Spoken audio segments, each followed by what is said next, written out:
तुम लोग बताओ कि तुम अपने बारे में क्या जानते हो, भारत के बारे में, समाज के बारे में क्या समझते हो इसको? भारत का समाज एक तो ये है कि बहुत उदार समाज है। हाँ। बहुत सारे संस्कृति वाला समाज है। यहाँ का जो दर्शन है वो ये है कि जियो और जीनो दो, पश्चिम जैसा नहीं हमारे यहाँ।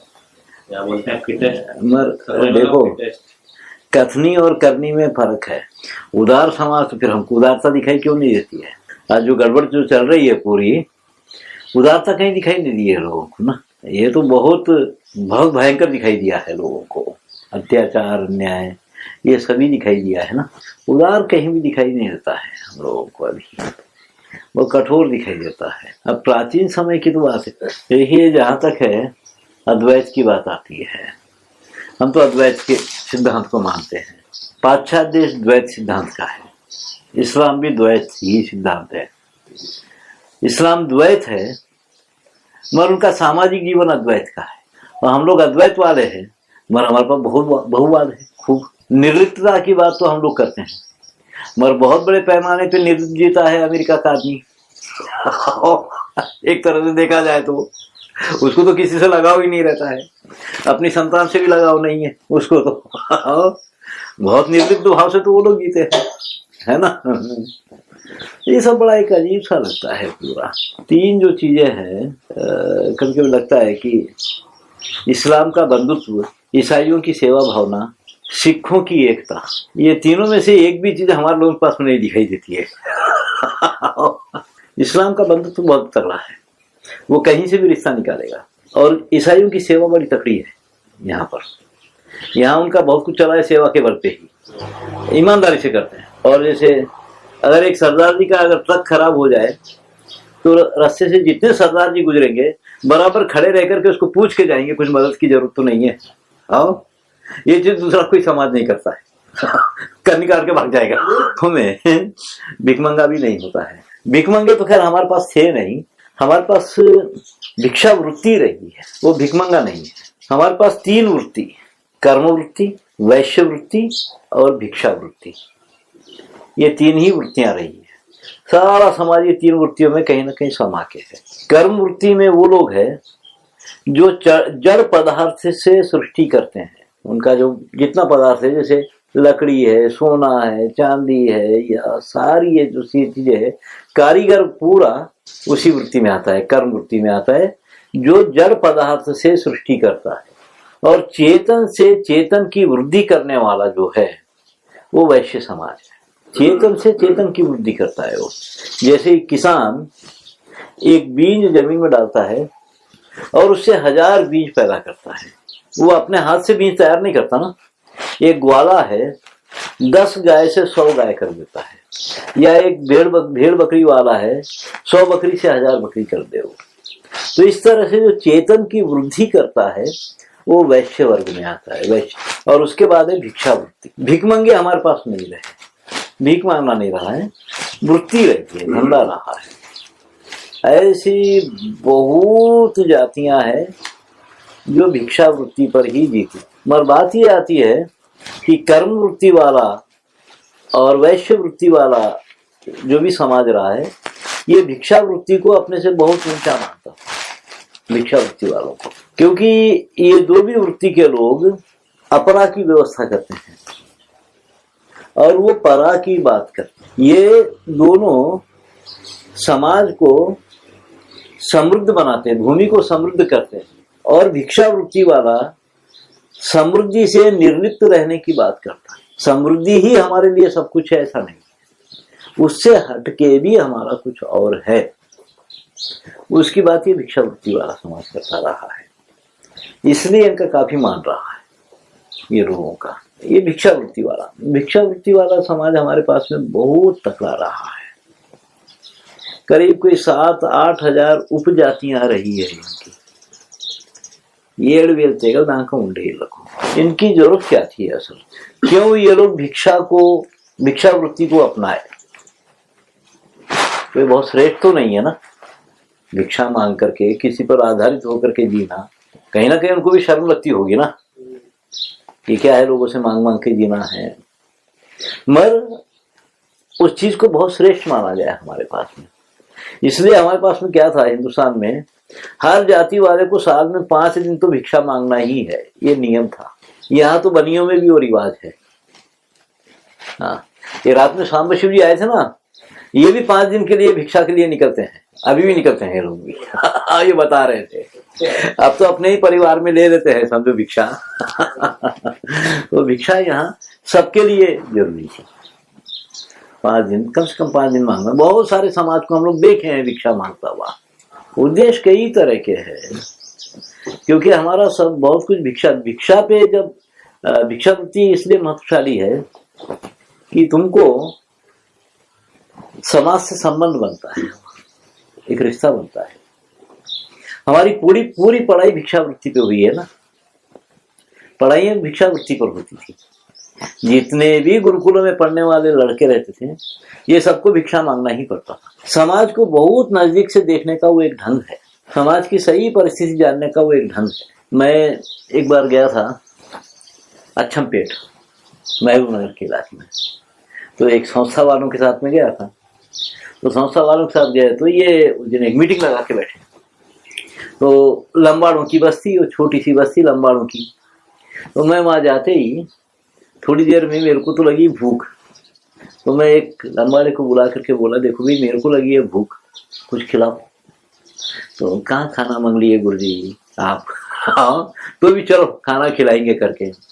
वो उस छोटी सी बस्ती में घर घर घुमा, किसी घर में खाना नहीं। एक घर में से एक कटोरी दाल निकली, एक घर में से थोड़ा सा दलिया निकला, बाकी उनके पास में हंडियों में भी कुछ नहीं था पका के खिलाने के लिए।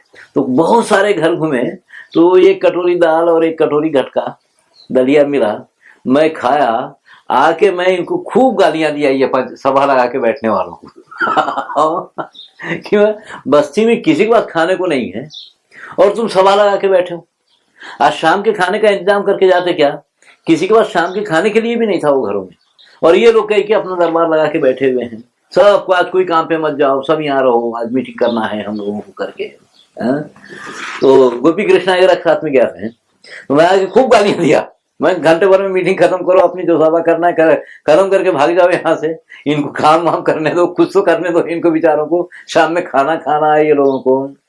तो ये तभी मालूम पड़ता है जब हम लोग बाहर निकलते हैं। कुछ मांगने के लिए निकलेंगे तो आगे वाले की परिस्थिति पता चलती है, मनस्थिति भी। हाँ, मनस्थिति भी है। तो भिक्षावृत्ति का एक रहा है। अपने पास की भारतीय अर्थव्यवस्था पूरी आय के लिए नहीं थी, व्यय आधारित।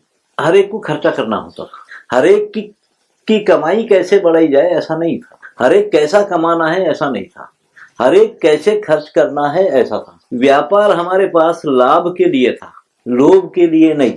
लाभ तो कई तरह के, लोभ इन सारे लाभ को खत्म करता है। लाभ तो बहुत सारे संबंधों को बनाता है, संबंध बनाना भी एक लाभ है। लोभ में तो ये सारी चीजें खत्म हो जाती है। लोभ में एक ही चीज मिलता है, लाभ तो बहुत तरह का है, रिश्तों का लाभ है, संबंधों का लाभ है, ये सारा लाभ ही लाभ है पूरा।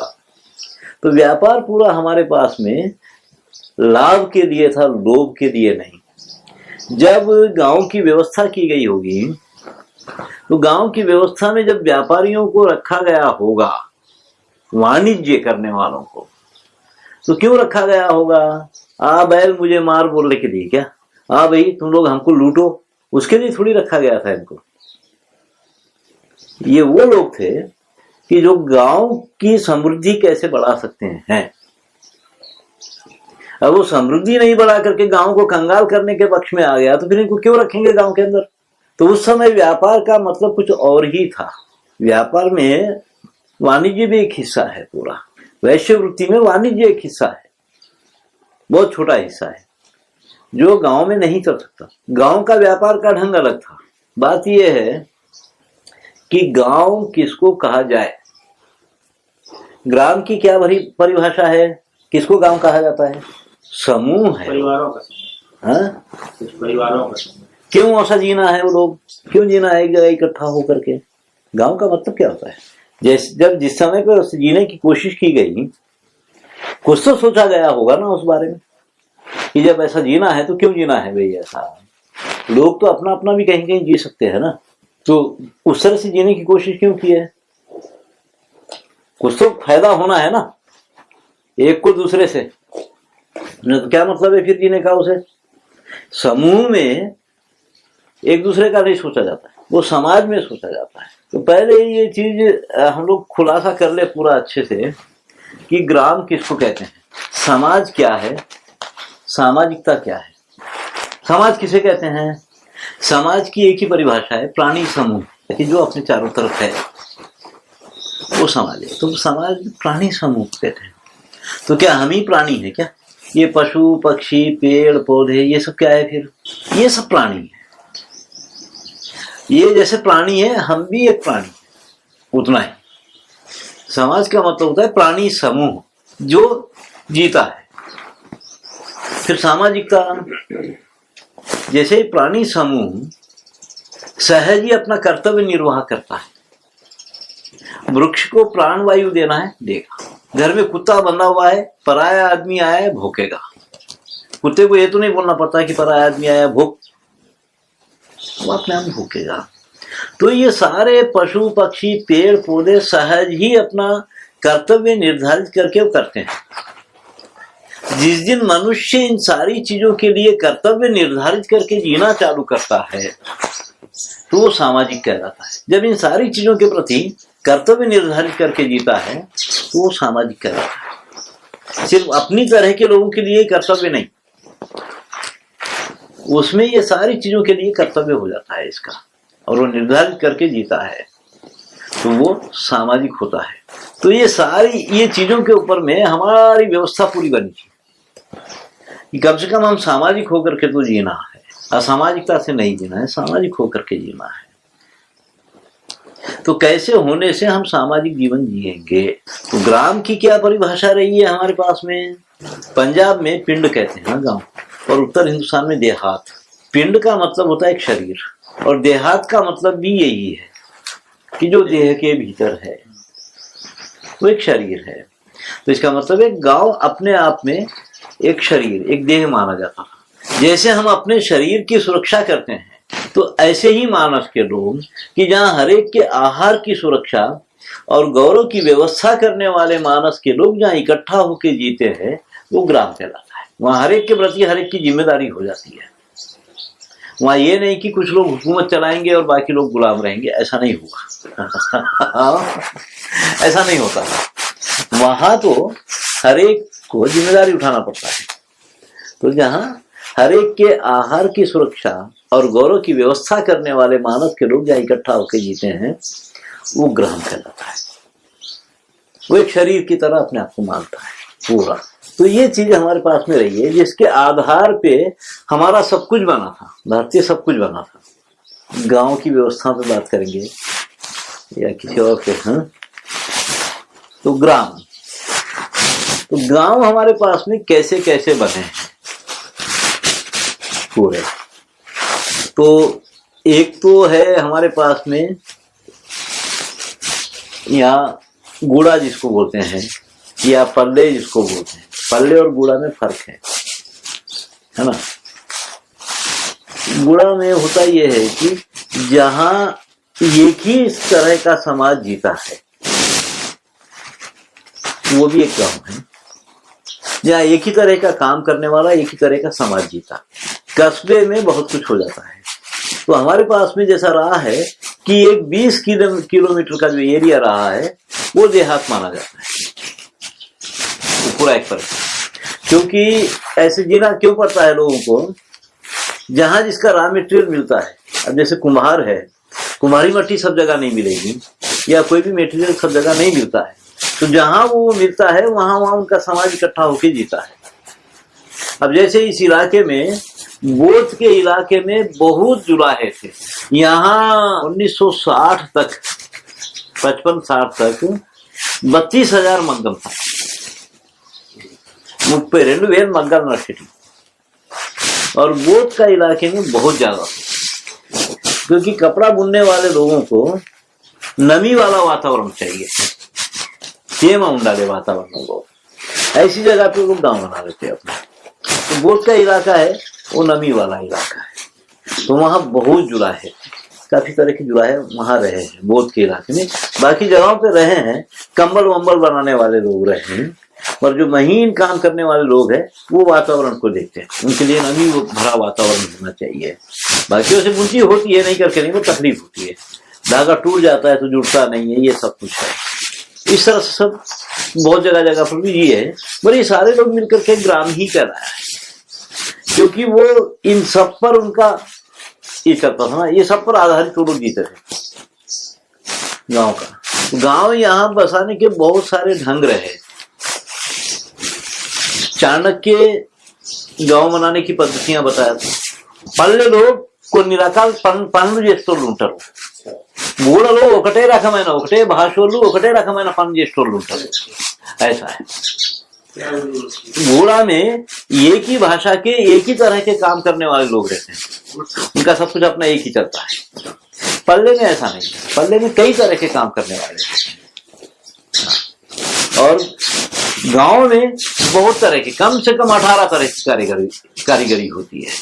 अब गोंडों का गुड़ा माना जाता है ना, जहाँ तकरीबन एक ही गोत्र वाले लोग रहते हैं, या एक ही तरह के काम करने वाले लोग रहते हैं। वो अभी मड़ावी है तो बहुत बड़ी संख्या मड़ावियों की होगी, या कहीं मेसरा में तो बहुत बड़ी संख्या उनकी होती है।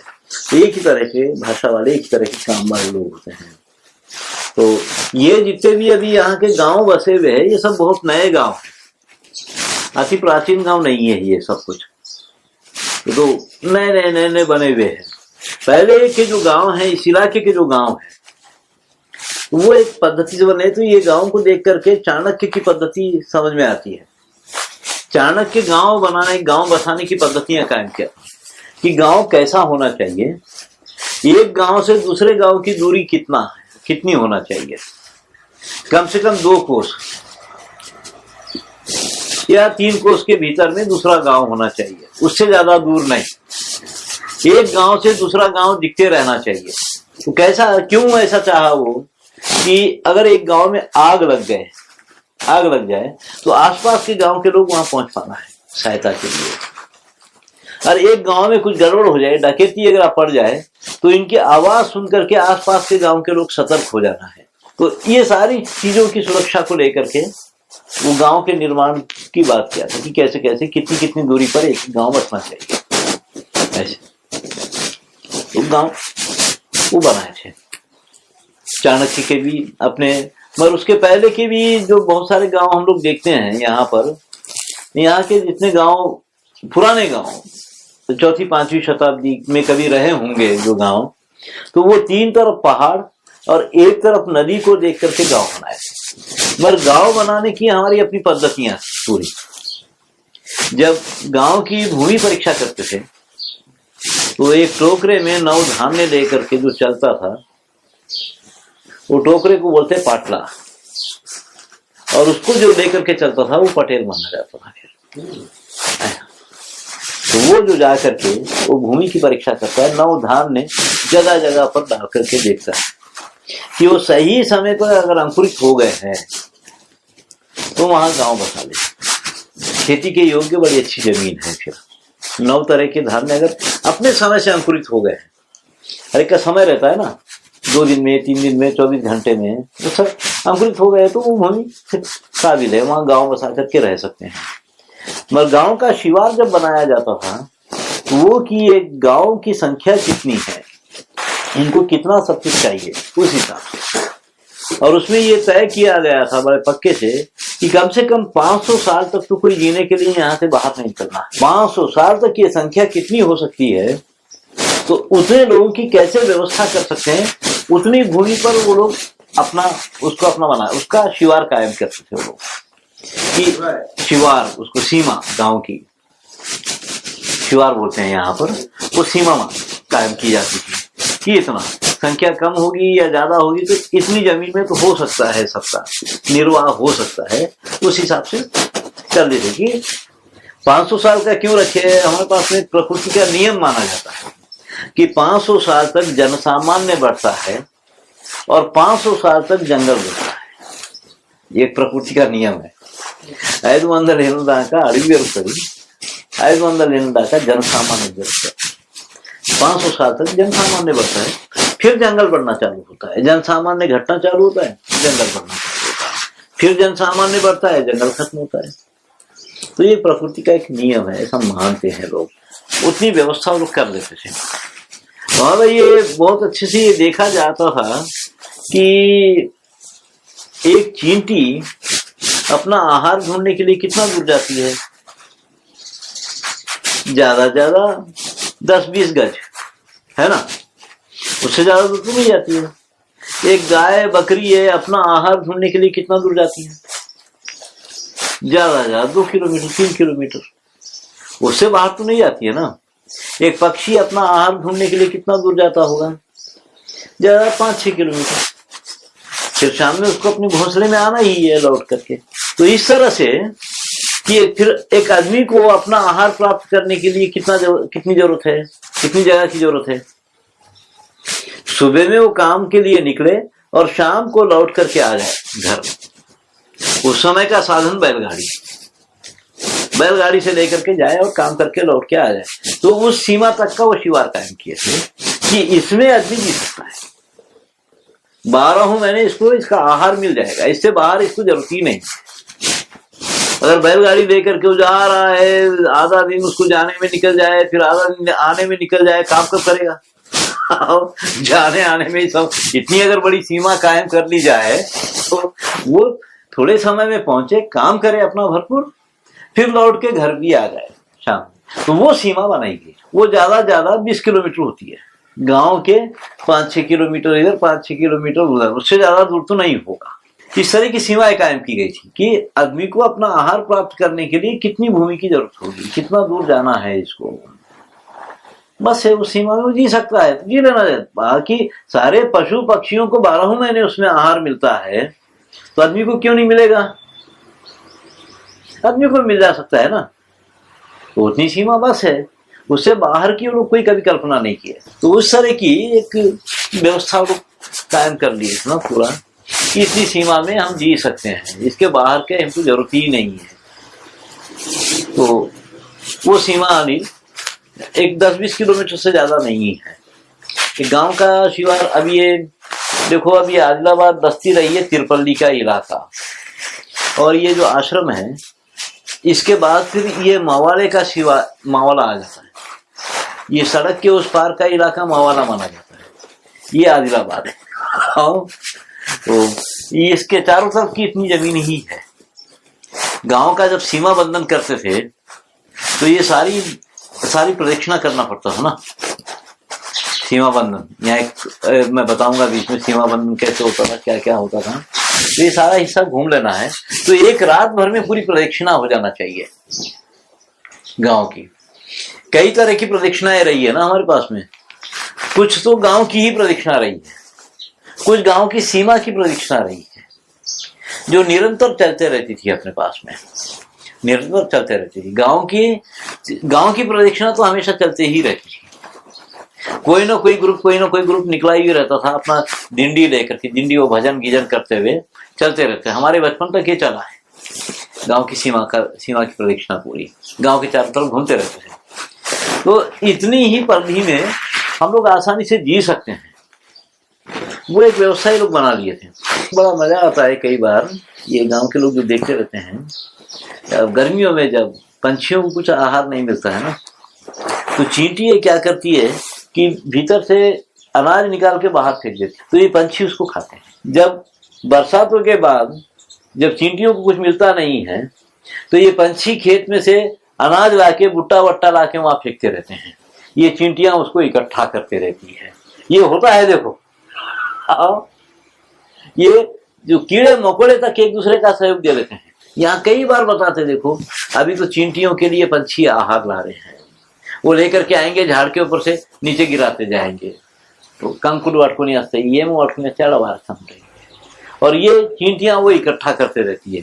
जब गर्मियों में कहीं कुछ नहीं मिलता है तो चींटियां ये बाहर निकाल के फेंकती है, तो ये चिड़िया बिड़िया ये चरिंदे परिंदे वो खाते रहते हैं। ये चलता है, देखो कभी कोई ध्यान नहीं देता है, मगर ये सब कुछ ये प्रकृति में चलते रहता है बड़े अच्छे से। यहाँ के तो काफी लोगों का ये अध्ययन रहा है। मेरे पास जो कोलाम बच्चे थे वो ये चीजें बहुत बताते थे,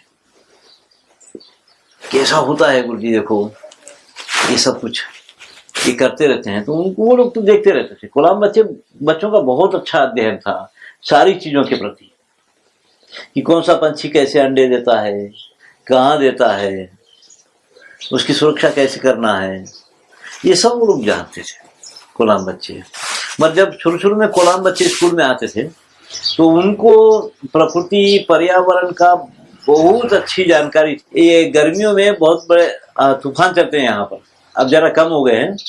उस समय बारिश होती है, बारिश होने के तुरंत बाद इतने बड़े बड़े मेंढक दिखाई देते हैं, पीले मेंढक। तो उनका बोलना ये रहता था कि आसमान से गिरते वो बारिश में गिरते हैं करके। वो मेरे को उनकी थैलियां बताए, एक झाग की तरह नुरगुल एक काउंटर सांची आदि वास्तव अभी ना कुछ दिन के दिए थे माटे। और ये मेंढक बाद में पंछी बन जाता है, उसको पक्षी रेकल अच्छे से माला कान वाला या कपल, थोड़े समय के बाद में फिर उसको पंख आ जाते हैं।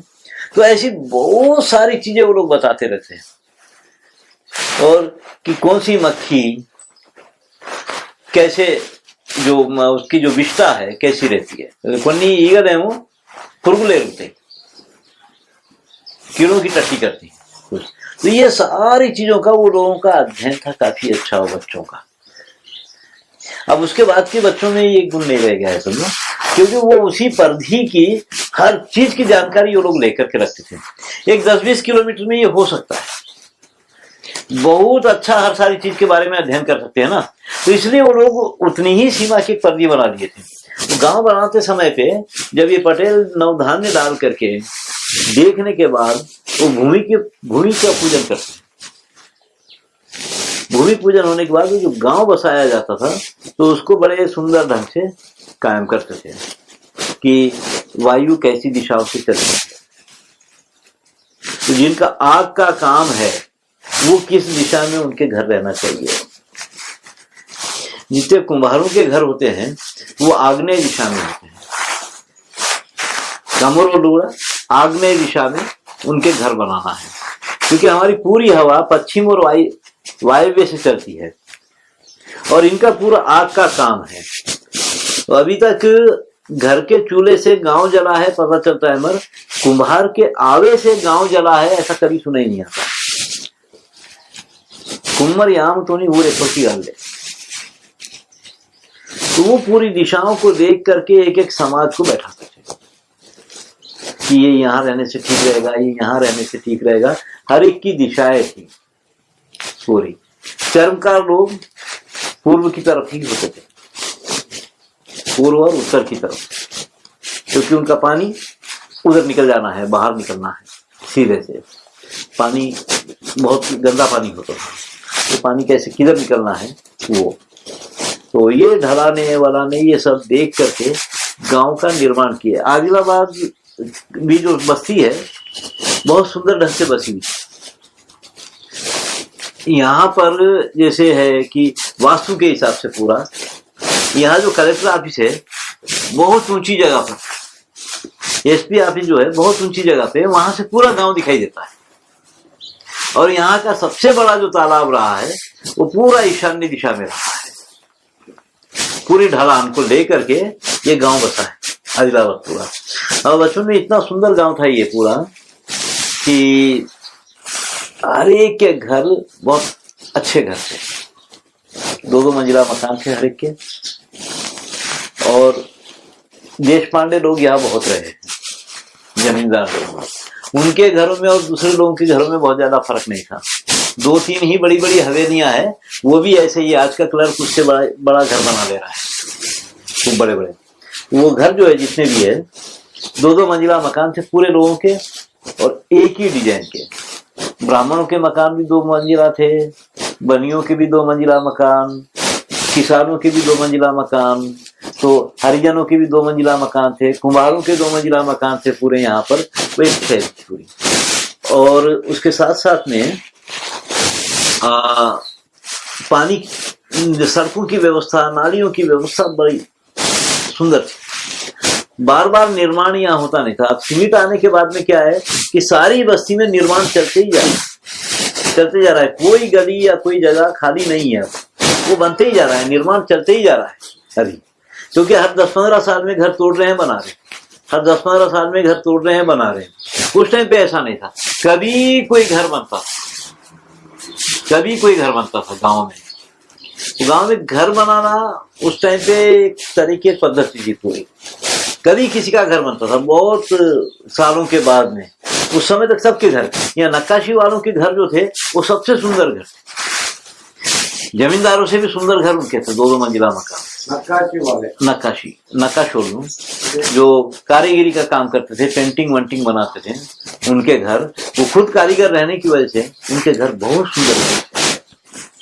यहाँ पर अभी भी दिखाई देते हैं, 2-2 मंजिला मकान है उनके, बड़े विशाल विशाल मकान, और काफी। तो वो आपस में जब घर बना लेते हैं पूरे, तो एक की रसोई से दूसरे की रसोई के लिए रास्ता है, अंदर ही अंदर सबके रास्ते रहते हैं, ये रास्ता पूरा। तो एक घर में घुसो तो कई घरों में घुस करके आदमी बाहर निकलता है। नक्काशी वाले के एक इधर घुसते थे हम लोग किनारे पे, अंदर कई घरों में घुस करके फिर कहीं जाकर के बाहर निकलते थे, अलग अलग नहीं होते थे सबके। दीवार भी रहेंगी तो रास्ता जरूर रहेगा। यहाँ अभी पुरानी बस्ती में सब ऐसे ही घर पूरे अंदर सबके रास्ते रहते हैं। तो वो एक खास बात रही है इस बस्ती में।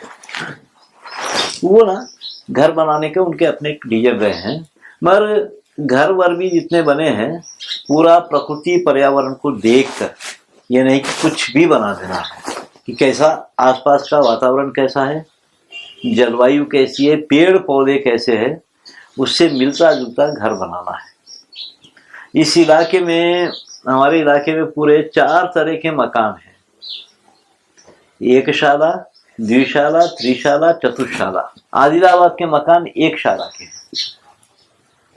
चेन्नूर के मकान द्विशाला के, बाकी लक्षटीपेट एगरा की और बाजू में इलाके के मकान त्रिशाला के, या भैंसा एगरा के इलाके में चतुशाला मकान, इनका अपना एक ढंग रहा है पूरा। यहाँ तकरीबन एक शाला के मकान रहे हैं, यहाँ द्विशाला त्रिशाला नहीं रहा है। तो ये उस समय के मकान बना के वो एक एक इलाके को लेकर के, वहां के प्रकृति वातावरण को लेकर के उससे मिलता जुलता डिजाइन किया है हर चीज का। देवालयों के डिजाइन भी ऐसी किए हैं। तुम तंजौर का मंदिर कभी देखेंगे, तंजौर का जो बृहदेश्वरालय है वो देखो, और कैलाश की तस्वीर देखो, दोनों को रखो तो दोनों एक ही देखो। दूर से कैलाश देखने पर जैसा दिखाई देता है, बृहदेश्वरालय भी वैसे ही बनाया गया। कैलाश में कितने पहाड़ियां हैं, कितने शिखर है, उस हिसाब से यहाँ भी उतने शिखर बनाए गए हैं। दोनों की तस्वीर देखने पे एक ही जैसा नजर आता है, बहुत सुंदर वो। तो ये सारा एक अध्ययन, वो लोग काफी बढ़िया एक अध्ययन कर आकर के ये गाँव का निर्माण गिरमाण किए थे ना। ये एक शाला दुशाला कैसा मालूम करना। एक शाला जो है कि जहाँ एक ही तरफ पूर्व पश्चिम को लेकर के मकान बनता है। द्विशाला अंग्रेजी के यल के आकार का आ जाता है। त्रिशाला में 3 हिस्से हो जाते हैं। अभी आप कभी हैदराबाद जाते रहे तो ये आरमूर फारमूर के जितने मकान आए सब त्रिशाला के हैं, देखा सामने, और 2 ऐसे रहते हैं यू आकार के।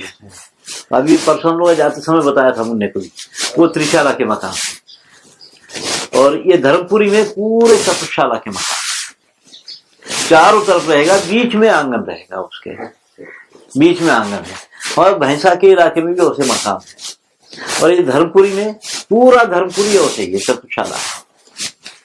वेमुलवाड़ा पूरा द्विशाला का, द्विशाला त्रिशाला में चेन्नूर द्विशाला का घर है पूरे। इसमें भी साइंस है क्या? हाँ, बहुत है।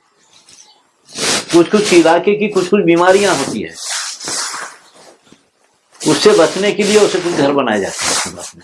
एक इलाके अभी कुछ खास बीमारियां रहती है, उससे बचना है तो कैसे करना है, कैसे रहना है, वायु किधर से आना है, क्या होना है, ये सब कुछ उसका अपना एक विज्ञान है। वो अपना एक विज्ञान है, समझो कि कैसे घर में रहने से क्या होगा। वास्तु नहीं, वास्तु नहीं, वास्तु नहीं, प्रकृति के आधार पर, प्रकृति के आधार पे ये होता है।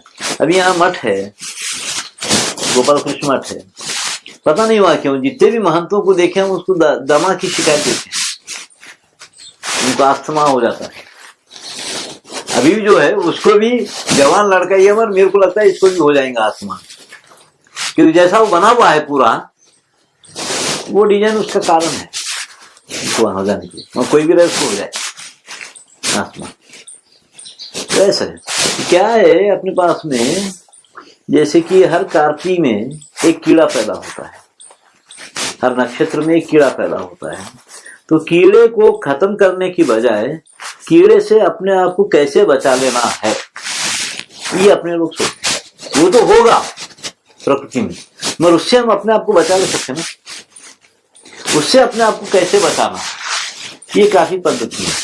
घर भी उसमें करना है ऐसे कि इस वातावरण में, क्योंकि हर एक जगह का पानी ये अपने पास में बहुत बड़ा एक है खाता, किसी एक मत्स्य पुराण, किसी एक पुराण में, कि हिंदुस्तान की जितनी नदियां हैं, जितनी भूमि है, इन सबके पानी की क्या खासियत है।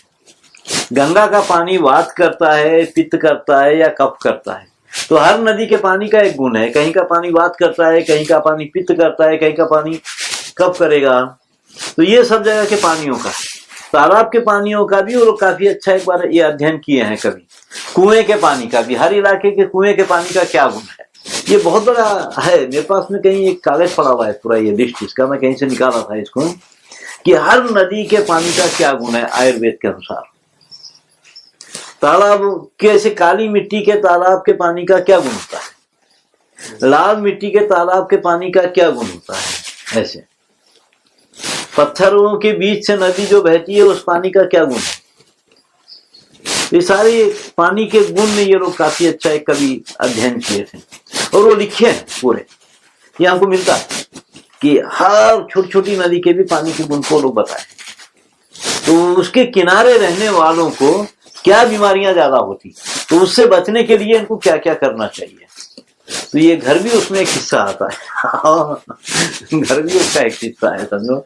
उस इलाके में जो डिजाइन को बनाया गया है वो पानी वानी को देख करके बनाए हैं, यहाँ कैसी बीमारियां होती है, कैसे ये लोग बचा लेना है अपने आप को।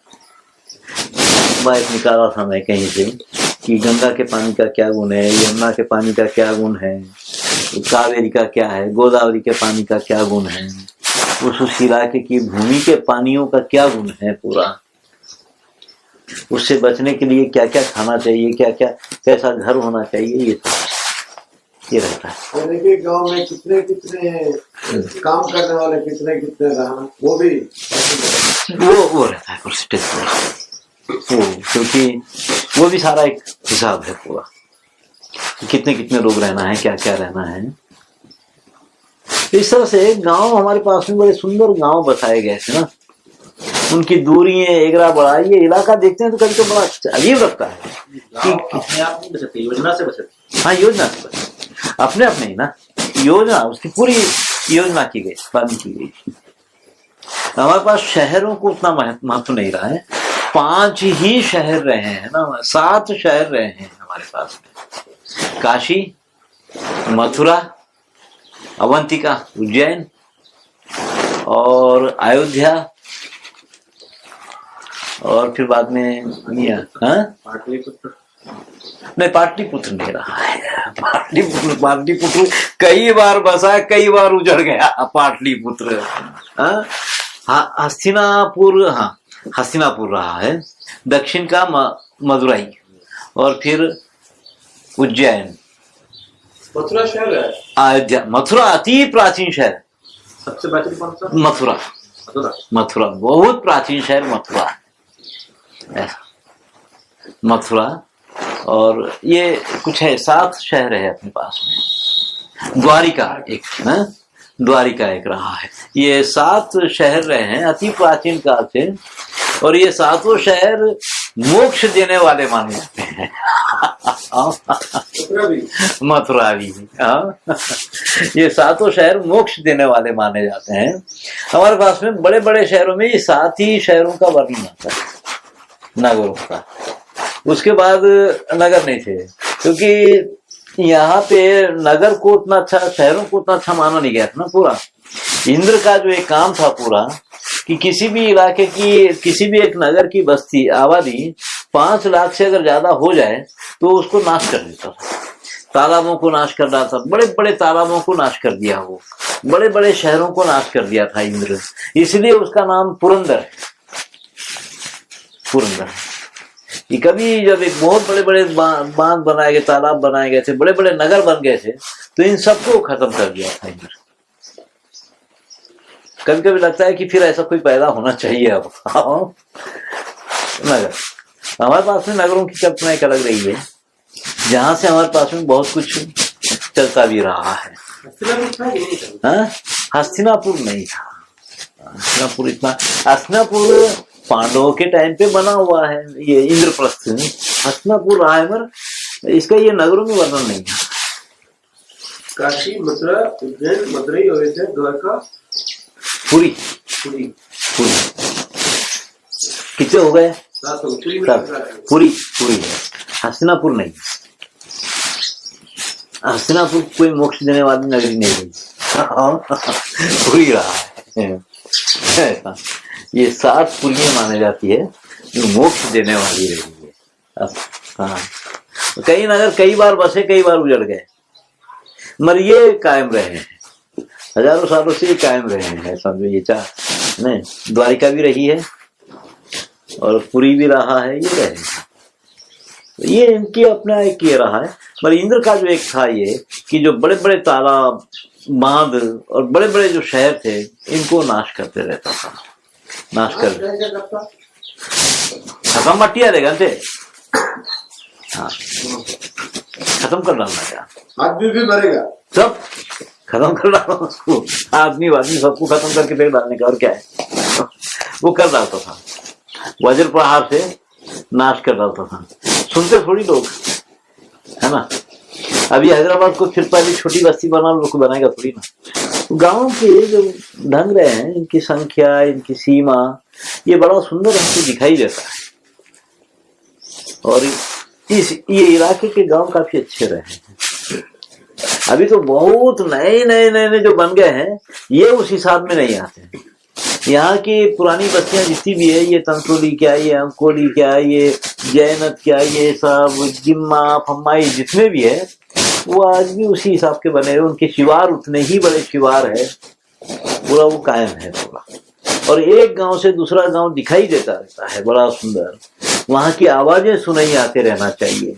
वो एक छोटे से गांव का किए हैं, क्या नाम है, ये विद्यासागर ना, विद्यासागर रेड्डी, वो काफी अच्छा एक गांव का ही किए हैं पूरा। उसमें परसेंटेज पूरा दिए हैं गांव का। तो ये गांव में जो है, जितने भी कारीगर है, उसे हम लोग ये पट वट जितने भी देखते हैं, तो ये सारी चीजों के हिसाब से हमारे पास में 360 जातियों का वर्णन आता है। 360 जातियों का वर्णन आता है। 360 जाति एक 20 किलोमीटर में हो सकती है, ऐसा वो रहना है। तो हर तरह की चीज वहां पैदा होना है, बनना है, वर्गी के हिसाब से रहा है। अब इतना क्यों, मादिगोल तरवाता गुड़ा, ये चर्मकारों के बाद भी 51 जातियां आती है। नरपैतों में भी जात बसते मादिगोल तरवाता गुड़ा। हाँ, इनके बाद भी 49 जातियां आती है। इसके बाद भी चर्मकारों के बाद, अब जैसे चर्मकार है ना, अब ये सब एक हिसाब से जैसे चल रहा है, तो उसके बाद भी चर्मकारों के बाद भी 39 जातियां कुछ है पूरी, जो एक दूसरे पर आधारित है। अब उस टाइम पे अंग्रेजा जो हिसाब निकाले थे, वो तो पूरे हिंदुस्तान में 60,000 या 80,000 जातियां निकाले थे पूरे हिंदुस्तान में। इतनी जातियां हैं, वो कुछ निकाले थे। तो धर्मपाल जी के पास उनका हिसाब था पूरा, ये वो कितनी जातियों की यहाँ संख्या निकाले, कितनी जातियों के यहाँ माने हैं वो लोग। तो 60,000 80,000 कुछ रही है जातियां। तो पर यहाँ गांव में मात्र 360 जातियों का वर्णन आता रहा है। जितने भी पट हम लोग देखे हैं, उस पटों में 360 जाति का जिक्र उठता ही है। मुन्नूटारवई कुलालो, मुन्नूटारवई जात को जाके वो वर्णन आता है 360 जाति का। हाँ? వీళ్ళందరూ ఒకరిపైన ఒకరు ఆధారపడే ఉండాలి। सब एक दूसरे पर आधारित। तो एक गांव में इतना तो सब होता ही था, पर ज्यादातर मुख्य जो है 18 जातियों का वर्णन आता है। अब इतना क्यों, हमारी शादियों में जो है, कर्नाटक की शादियों में भी कुछ 52 जातियों का वर्णन आता है कि 52 जातियों का सामान तो होना ही है। राजस्थान में भी 52 जातियों का वर्णन आता है कि एक शादी में 52 जातियों का ये रखना है, पूरा इतना सब कुछ 52 जातियों का भी वर्णन है पूरा। तो एक अच्छा ये रहा पूरा कि कम से कम इससे प्रशांत से हिसाब निकालने लगाया तो निकाला था। तो एक किसी की शादी होती है तो 52 जाति के कारीगरों का सामान उसमें लगता है। राजस्थान में भी ये लोग निकाले हैं हिसाब, तो 52 जातियों का होता है। अभी गोपाल के साथ में, बीकानेर वाला गोपाल के साथ में एक शर्मा जी आ गए थे, उनके पास तो बहुत सारे गाने वाने थे। शादी ब्याह में जो गाए जाते हैं, तो शादी में जो बुलाया जाता है तो किस जाति के बैठने की क्या व्यवस्था की गई है, ऐसा तो उनके लिए क्या क्या बिछाया जाता था, किस जाति वाले के लिए क्या क्या बिछाया जाता, किसके लिए कंबल, किसके लिए चादर, ये सब। अब सन्यासी वन्यासियां सब कुछ कंबल पे ही बैठते हैं ना, वो कपड़े पे नहीं बैठते। तो वो हिसाब है पूरा कि कौन सी जाति का आदमी कैसे आसन पर बैठता है। हमारे देखा होना है तो वो आसन उनके लिए बिछाना है। तो ऐसा कोई 52 जाति, वो गाने बता रहे थे कुछ शर्मा जी कि ये गानों में पूरा ये वर्णन आता है।